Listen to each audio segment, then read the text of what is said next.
Hello friends, ఎలా ఉన్నారు? నేను శైలజ. వెల్కమ్ టు మీ శైలజ వ్లాగ్స్. ఈరోజు మన రెసిపీ రైస్ లేకుండా పొట్టకి హాయిగా అనిపించే దద్దోజనము. ఈ దద్దోజనం ప్రిపరేషన్లోకి వెళ్ళే ముందు మన ఛానల్ని ఇప్పటి వరకు ఎవరైనా సబ్స్క్రైబ్ చేసుకోకపోతే వెంటనే సబ్స్క్రైబ్ చేసుకోండి. మా ఈ రెసిపీ మీకు నచ్చినట్లయితే ఒక లైక్ చేయడం మర్చిపోకండి.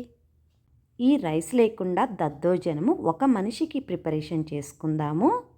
ఆ కొలతల ప్రకారము ఒక అరకప్పు అటుకులను నీళ్లు పోసి శుభ్రంగా 2-3 సార్లు కడుక్కోవాలి. ఇలా కడగడం వల్ల దీనిలో ఉన్న డస్ట్ అంతా పోతుంది. ఇలా కడిగిన అటుకులను నీళ్లు పిండేసి వేరొక గిన్నెలోకి వేసుకోవాలి. ఇలా పిండిన అటుకులలో రుచికి సరిపడా ఉప్పుని యాడ్ చేసుకోవాలి. ఇప్పుడు ఏ కప్పుతో అయితే అటుకులు తీసుకున్నామో అదే కప్పుతో పెరుగుని యాడ్ చేసుకోవాలి. ఈ పెరుగు పులిసిన పెరుగు అయితే ప్రోబయోటిక్ ఎక్కువగా ఉంటుంది. ఒకవేళ పుల్ల పెరుగు లేకపోతే ఫ్రెష్ పెరుగునైనా యాడ్ చేసుకోవచ్చు. ఇలా యాడ్ చేసుకున్న పెరుగును అటుకులలో బాగా మిక్స్ అయ్యేటట్లు మిక్స్ చేసుకొని మూత పెట్టి 10 నిమిషాల పాటు పక్కన ఉంచుకోవాలి.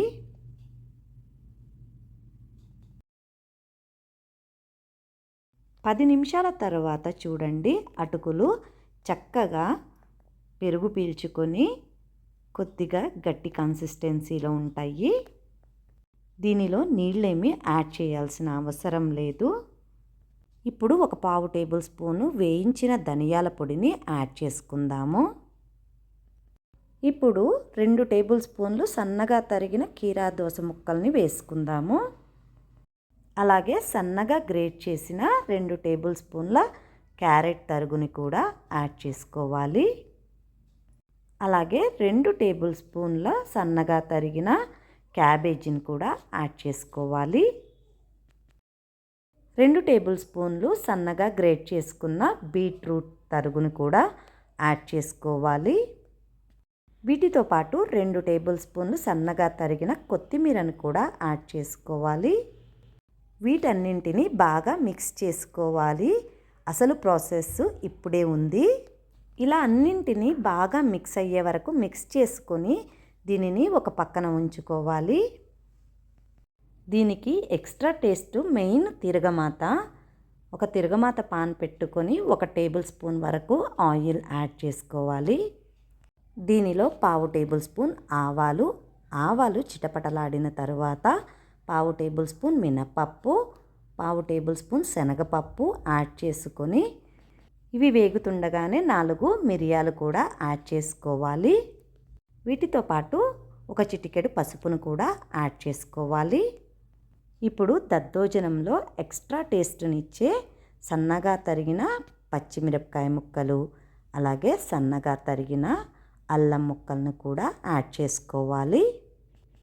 ఇవి కొద్దిగా ఫ్రై అయిన తర్వాత కొద్దిగా కరివేపాకు, ఒక చిటికెడు ఇంగువను కూడా యాడ్ చేసుకుంటే దద్దోజనం టేస్ట్ అనేది చాలా బాగుంటుంది. ఈ తాలింపు బాగా వేగిన తరువాత దీనిని మనం ప్రిపేర్ చేసి ఉంచుకున్న దద్దోజనంలోకి ట్రాన్స్ఫర్ చేసుకోవాలి. ఈ తాలింపు మొత్తము మనం ప్రిపేర్ చేసుకున్న దద్దోజనంలోకి మిక్స్ అయ్యేటట్లు మిక్స్ చేసుకోవాలి.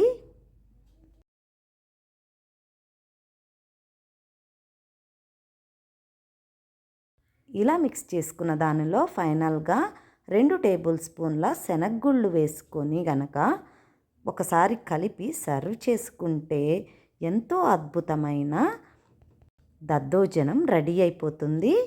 మనం మసాలా తిన్నప్పుడు మన పొట్ట హెవీగా అనిపిస్తుంది కదా, ఆ టైంలో ఈ దద్దోజనం కనుక ట్రై చేస్తే ఈజీగా డైజెస్ట్ అవుతుంది. తప్పకుండా ట్రై చేయండి.